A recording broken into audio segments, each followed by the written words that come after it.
हुआ था। उसी दौरान 1 अगस्त 1920 को बाल गंगाधर तिलक जी का देहांत हो जाता। बाल गंगाधर तिलक जी जिनका जन्म महाराष्ट्र के रत्नागिरी तहसील के चिखली नामक गांव में होता है।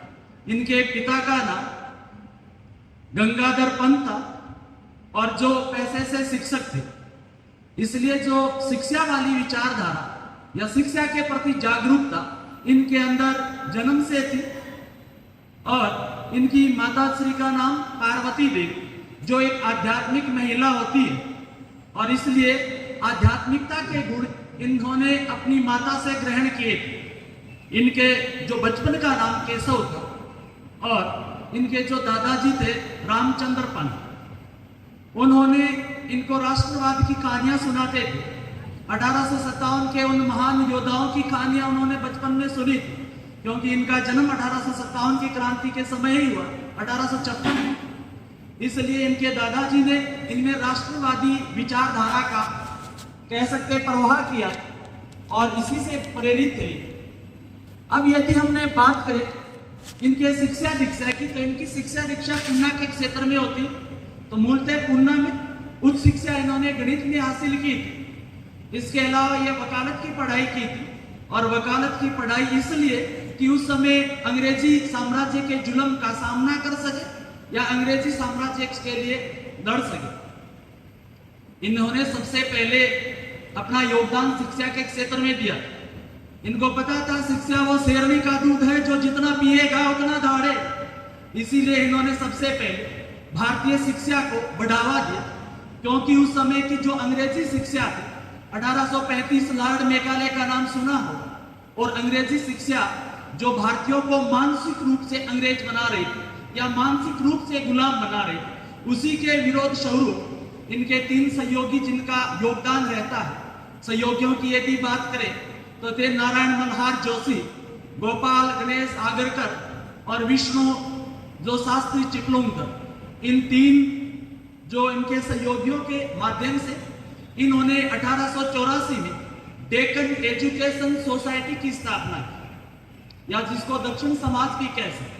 डेक्कन एजुकेशन सोसाइटी के माध्यम से इन्होंने फर्ग्यूसन कॉलेज की स्थापना की पूना में और एक न्यू इंग्लिश स्कूल, जिसके माध्यम से भारतीयों को शिक्षा दिलाई जा सके। शिक्षा के माध्यम से यदि जो बदलाव लाया जा सकता है वो तलवार के बल पर भी बदलाव नहीं लाया जा सकता।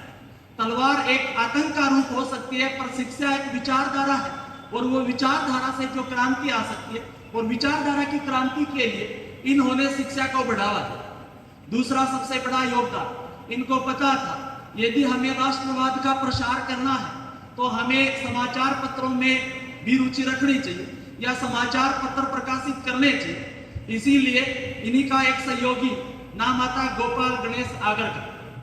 उनके सहयोग से इन्होंने 2 समाचार पत्र प्रकाशित किए। एक था मराठा समाचार पत्र, दूसरा है केसरी। तो याद रखना कि मराठा व केसरी किसके समाचार पत्र है, तो वो है बाल गंगाधर तिलक जी। मराठा समाचार जो पत्र था इसकी भाषा अंग्रेजी होती है, केसरी समाचार पत्र है उसकी भाषा मराठी होती है। और इन समाचार पत्रों के माध्यम से अंग्रेजों के द्वारा किए जा रहे जुल्मों के बारे में और अंग्रेजों के द्वारा किए जा रहे अत्याचार के बारे में इनमें बड़े बड़े लेख छापते थे और जिससे क्रांतिकारी विचारधारा का प्रसार करते थे। और इन्होंने राष्ट्रीय आंदोलन को एक नई विचारधारा दी जिसका नाम है गर्म। और कहीं न कहीं अभी तक ये महसूस कर रहे थे कि राष्ट्र में अभी भी लोगों में जागरूकता की कमी है, राष्ट्र में एकता की कमी है, और राष्ट्र में एकता है यूनिटी की स्थापना करने के लिए आज हम जिस संविधान में बात करते हैं यूनिटी की, वो संविधान की जो संविधान सभा की मांग भी इन्होंने की।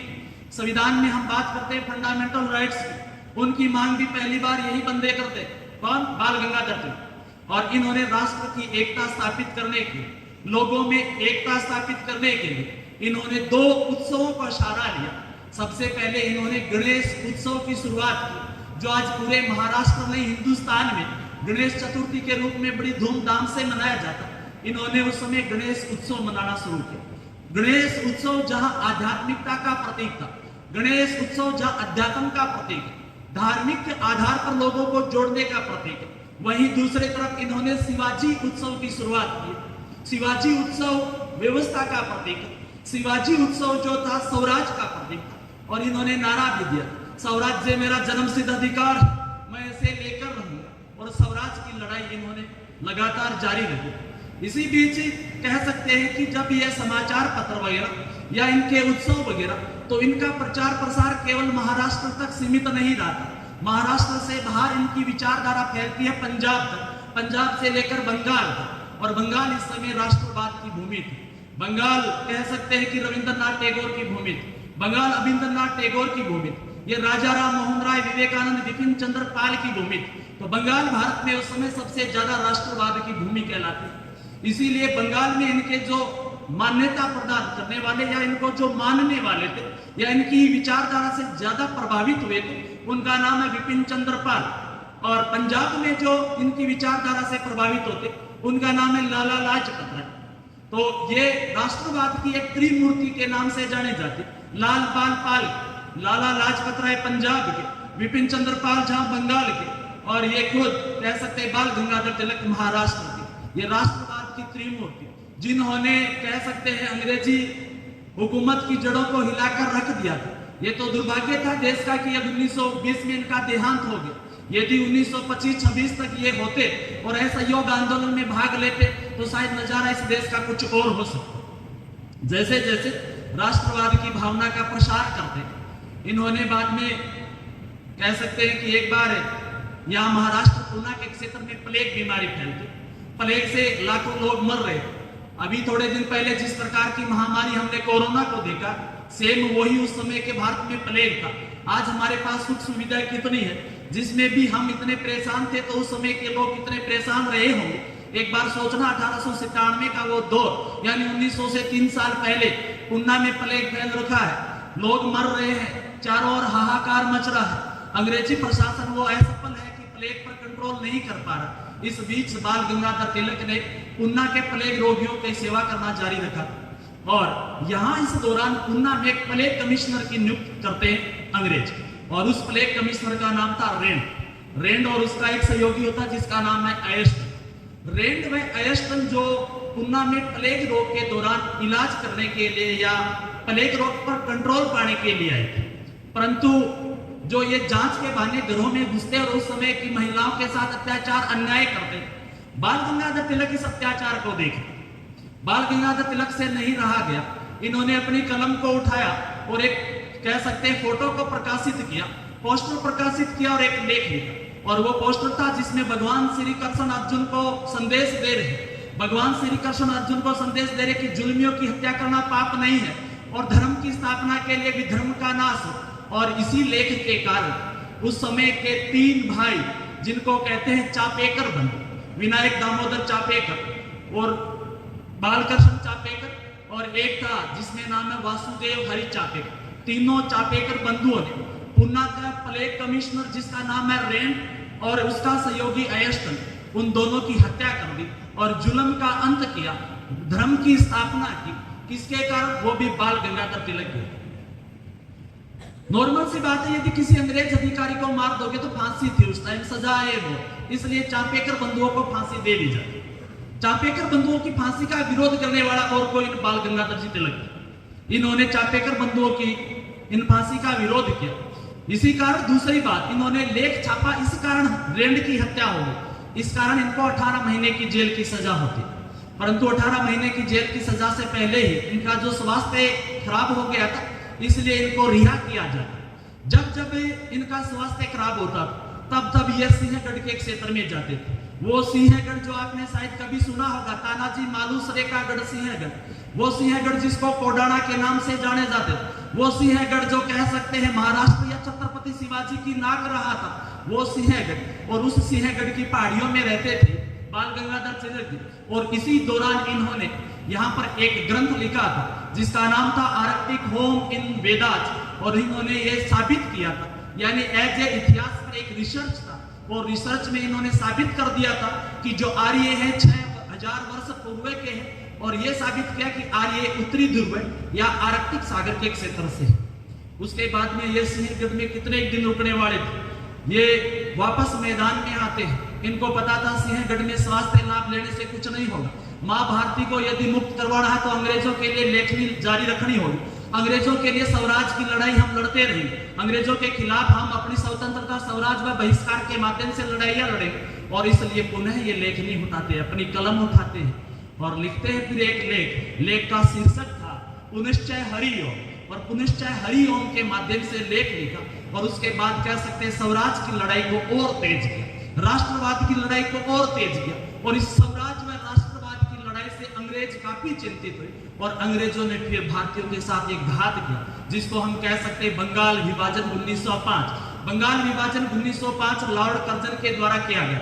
बंगाल विभाजन 1905 अंग्रेजों ने इसलिए कर दिया कि अंग्रेज भारत में बढ़ती हुई राष्ट्रवाद की भावनाओं को कह सकते हैं कुचलने के लिए या राष्ट्रवाद को समाप्त करने के लिए। हम पहले ही बात करें कि बंगाल को ही क्यों विभाजित किया गया। बंगाल को इसलिए विभाजित किया कि बंगाल वर्तमान में राष्ट्रवाद की मुख्य भूमि रहा है। बंगाल रविंद्रनाथ टैगोर की भूमि। वो रविंद्रनाथ टैगोर शायद 10वीं क्लास के बच्चे जानते हो, जिन्होंने भारत माता का चित्र बनाया। इसी दौरान कह सकते हैं बंगाल विभाजन के विरोध स्वराज या स्वदेश आंदोलन की शुरुआत होती है। इस स्वदेश आंदोलन में बाल गंगाधर तिलक जी ने और ज्यादा पावर लगाई और इन्होंने अपनी 4 संकल्पनाएं प्रस्तुत की। पहली संकल्पना, हम बहिष्कार करेंगे। दूसरी, हम स्वराज प्राप्त करने के लिए लड़ाई लड़ते रहे। तीसरी संकल्पना कह सकते हैं स्वदेश की। और चौथी, हम राष्ट्रीय शिक्षा का प्रसार करेंगे। और इस बीच कह सकते हैं कि फिर उन्होंने एक और लेख लिखा और वो लेख 1908। वही बात, जुल्मों को या जुल्मियों को मारना कोई पाप नहीं है, धर्म की स्थापना के लिए भी धर्मियों का नाश है। और इसी कारण 1908 में 2 और व्यक्ति प्रभावित होते हैं। एक का नाम होता प्रफुल्ल चाकी, एक का नाम होता खुदीराम बोस। खुदीराम बोस केवल 16-17 साल का बच्चा, यानी आज का बच्चा जो कक्षा 12 में पढ़ता हो वो बच्चा यानी खुदीराम बोस। खुदीराम बोस व प्रफुल्ल चाकी ने इस समय का एक मजिस्ट्रेट था अपने मुजफ्फरपुर का मजिस्ट्रेट, जो कह सकते हैं भारतीयों के साथ अत्याचार करता या भारतीयों को कह सकते हैं जब भी सजा देनी होती तो ये सबसे ज्यादा क्रूर था। और इसलिए मुजफ्फरपुर के जो मजिस्ट्रेट थे किंग्सफोर्ड, और किंग्सफोर्ड पर बम फेंक दिया, परंतु ये मरा नहीं था, बच गया। इसके किस्मत ठीक थी। परंतु कम से कम एक बात तो याद रखो कि 16-17 साल का बंदा वो अपनी जान की परवाह किए बिना एक अंग्रेज मजिस्ट्रेट पर बम फेंक सकता है। इस माँ भारती के लिए वो लड़ सकता है और उसके कारण उसको फांसी होती है केवल 18 वर्ष की। ये सबसे कम आयु का शहीद है, वो भारतीय शहीद जो केवल 18 वर्ष की आयु में भारत के लिए फांसी चढ़ गया। उसके बाद इसका जो सबसे ज्यादा जिम्मेदार ठहराया जाता है बाल गंगाधर तिलक, कि बाल गंगाधर तिलक जी के कारण ही कह सकते हैं हमारे किंग्सफोर्ड के ऊपर बम फेंका गया या जानलेवा हमला किया। केवल किंग्सफोर्ड पर नहीं, इस दौरान अलीपुर षड्यंत्र केस, कई प्रकार के कांड किए जाते हैं, लॉर्ड हॉर्डिंग के जुलूस पर बंद, ये सारी घटनाएं 1911 के आसपास की इसी दौरान। इस कारण फिर इनको गिरफ्तार किया जाता, 6 साल के लिए जेल भेजा जाता। बर्मा देश पड़ता है, म्यांमार, बर्मा, मणिपुर और अपने मिजोरम के आगे का देश। और कह सकते हैं वहां पर मांडले जेल थी। मांडले जेल में 6 वर्ष के कारावास की सजा होती।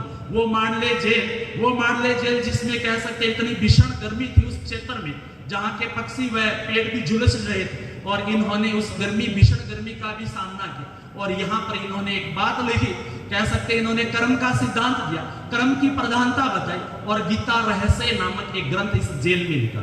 सिंहगढ़ में Arctic home in the Vedas लिखा। यहाँ पर कह सकते इस मांडले जेल में कौन सा लिखा, तो गीता रहस्य लिखा। कौन सा जी? गीता रहस्य ग्रंथ लिखा। और इस बीच बाद में 1912 में 1912 में इनकी जो पत्नी थी, इनका विवाह कह सकते हैं कि सत्यभामा के साथ हुआ। रियल नाम तापीबाई। विवाह के बाद इन्होंने नाम अपनी पत्नी का बदला सत्यभामा। 1912 में सत्यभामा का देहांत हो जाता, और सत्यभामा के देहांत के समय ये थोड़े जरूर टूटे थे। 1914-15 में इनको रिहा कर दिया जाता। जब इनको रिहा किया गया था, इस दौरान भारत में एक आयरिश महिला थी जिनका नाम है Shrimati any Besant. Shrimati any Besant वो महिला जिन्होंने कह सकते हैं कि भारत में पहली बार किसी कांग्रेस के अधिवेशन की अध्यक्षता की थी, और इन्हीं के सहयोग से इन्होंने होम रूल सोसाइटी की स्थापना की, या होम रूल लीग या होम रूल आंदोलन चला। और इनमें एक और सहयोगी जो है मोहम्मद अली जिन्ना बाद में पाकिस्तान की मांग वो एक अलग मुद्दा, परंतु इस समय तक ये स्वराज की लड़ाई के लिए इनके साथ थे। और अली जिन्ना ही इनके कह सकते वकील भी रहे थे। और इन्होंने होम रूल आंदोलन चलाया। होम रूल आंदोलन 1916 में चलाया था और कह सकते हैं कि इस आंदोलन का जो मेन उद्देश्य था वो उद्देश्य था स्वराज प्राप्त करना। ये उद्देश्य था, कह सकते हैं, स्वतंत्रता प्राप्त करना। उद्देश्य था भारत में भारतीयों के द्वारा स्थापित जो शासन व्यवस्था हो इस प्रकार की। परंतु इसी बीच 1919 में भारत में एक भीषण घटना होती है जिसको कह सकते हैं 13 अप्रैल 1919 को जलियांवाला बाग हत्याकांड। जलियांवाला बाग हत्याकांड जो पंजाब के अमृतसर क्षेत्र में होता और इस कारण से वहां पर 1500 से अधिक सिखों की हत्या कर दी जाती। आपने शायद जनरल डायर का नाम सुना होगा। इनकी क्रूरता का प्रतीक है ये जलियांवाला बाग हत्याकांड, जिसमें 1500 से अधिक भारतीयों की शहीदी होती है और इससे ये बहुत ज्यादा टूट जाते और अंततः कह सकते 1 अगस्त 1920 को बाल गंगाधर तिलक जी का देहांत हो जाता। जवाहरलाल नेहरू ने इनके लिए कहा था कि ये भारत में राष्ट्रीय स्वतंत्रता आंदोलन के जनक थे। महात्मा गांधी ने कहा था कि ये आधुनिक भारत के निर्माता थे और ये विश्वास नहीं हो रहा कि बाल गंगाधर तिलक जी हमारे बीच नहीं है। और अंततः कहते हैं कि आज सिंह की गर्जना जरूर लग रहा है कि शांत हो गई। और ठीक उसी दिन 1 अगस्त 1920 को असहयोग आंदोलन शुरू होता और दूसरी तरफ 1 अगस्त 1920 को बाल गंगाधर तिलक जी का देहांत हो गया। ऐसी महान विभूति, समाज सुधारक, राष्ट्रवादी जो आत्मा है, उनको आज पुण्यतिथि के उपलक्ष्य में उनको सत सत नमन जी। धन्यवाद। जय हिंद, जय भारत।